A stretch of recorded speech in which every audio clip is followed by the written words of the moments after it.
Jadi kalau orang bekerja keras nggak kuat puasa, itu nggak boleh membatalkan dari pagi, hukumnya haram. Tetap saja dengan kerjaannya tukang becak atau yang lainnya tukang batu, dari pagi malam sudah sahur, pagi niat puasa. Jika di perjalanan yang nggak mampu baru batalin.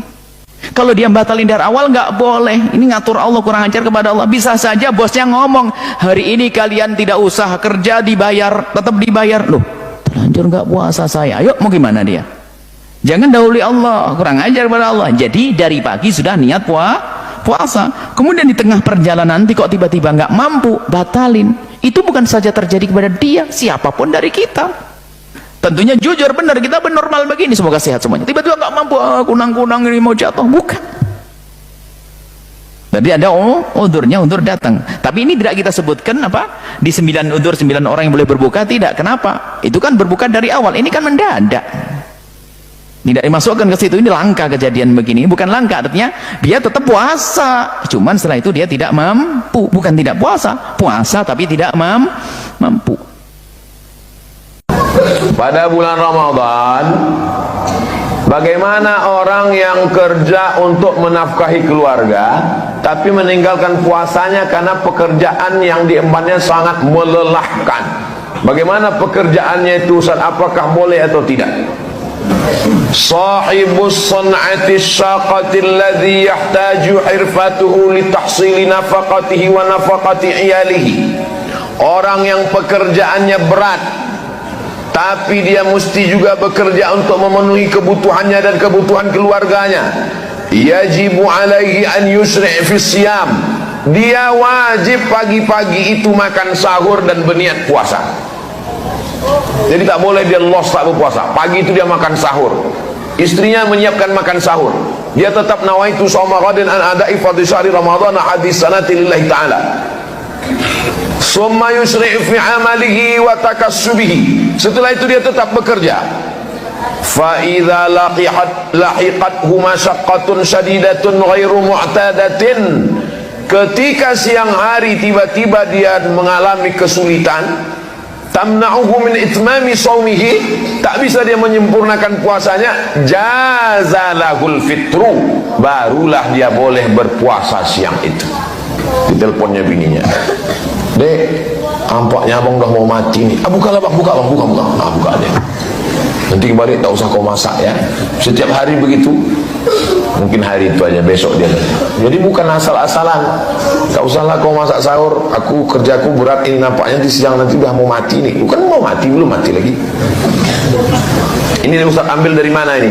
Nama kitabnya Al-Fatawa Al-Hindiyah juz 1 208. Lihat juga Hasyiah Ibni Abidin juz 2 420.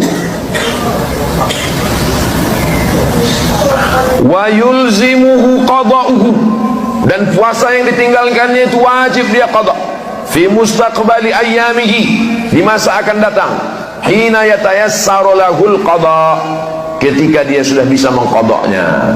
Jadi kesimpulannya, bagi saudara-saudara saya yang pekerjaannya berat, menggali tanah ke dalam tambang batu bara, atau pekerjaannya membawa bis truk yang berat panas, maka dia tetap makan sahur, berniat puasa sampai di tengah hari tak sanggup lagi, barulah dia membatalkan puasanya dan dia wajib mengqadanya di luar Ramadan. Jelas jawabannya? Jelas. Kalau tak juga jelas, memang bawaan belum sarapan itu. Ini fikih ya, fikih itu wilayahnya, makanya jadi ahli fikih itu susah-susah gampang.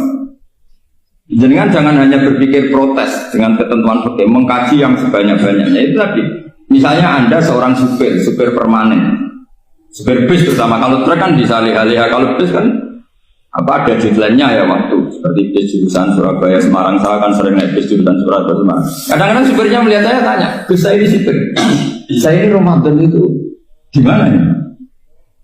Ya saya sudah ngerti setengah nakal, dan senangnya dijawab rasa poso ya saya tahu.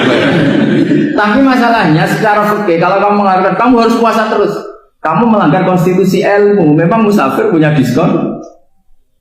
Boleh? Tidak puasa. Pertanyaannya, bayarnya kapan? Sawal ya nyupir lagi, Dzulqa'dah nyupir lagi, nanti sampai Ramadan ya.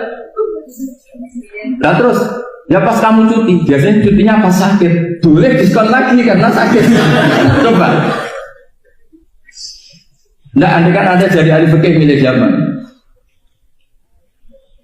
Lu kalau orangnya soleh terus kayak ustadz-ustadz di sini kayak dosen UI kan, masa dosen UI Universitas Islam nggak Islami kan nggak mungkin. Mungkin memilih poso kan.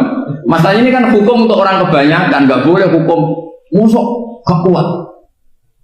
Sahur jam 3:30, mobil vitamin pokoknya harus kuat. Itu udah hukum, itu saran. Hukum itu beda dengan saran.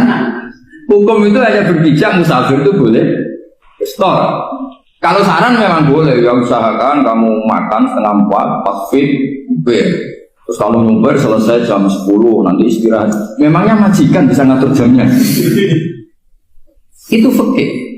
Maka menjadi perdebatan, yang namanya pergi itu apa? Menurut Imam Syafi'i, pergi itu ya dari rumahnya ke tempat yang asing, yang tidak wilayahnya, namanya pergi. Menurut Imam Ahmad bin Hanbal enggak. Pergi itu tidak kerja. Jadi orang yang supir, yang seperti itu namanya tidak pergi, tapi kerja.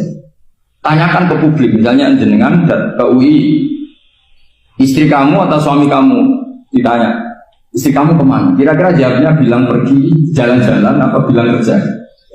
Kerja. Makanya kata Imam Ahmad bin Hanbal, mudi musafar atau orang yang berprofesi, yang profesinya memang harus pergi, kayak traveling atau supir, maka itu namanya tidak pergi, namanya itu kerja.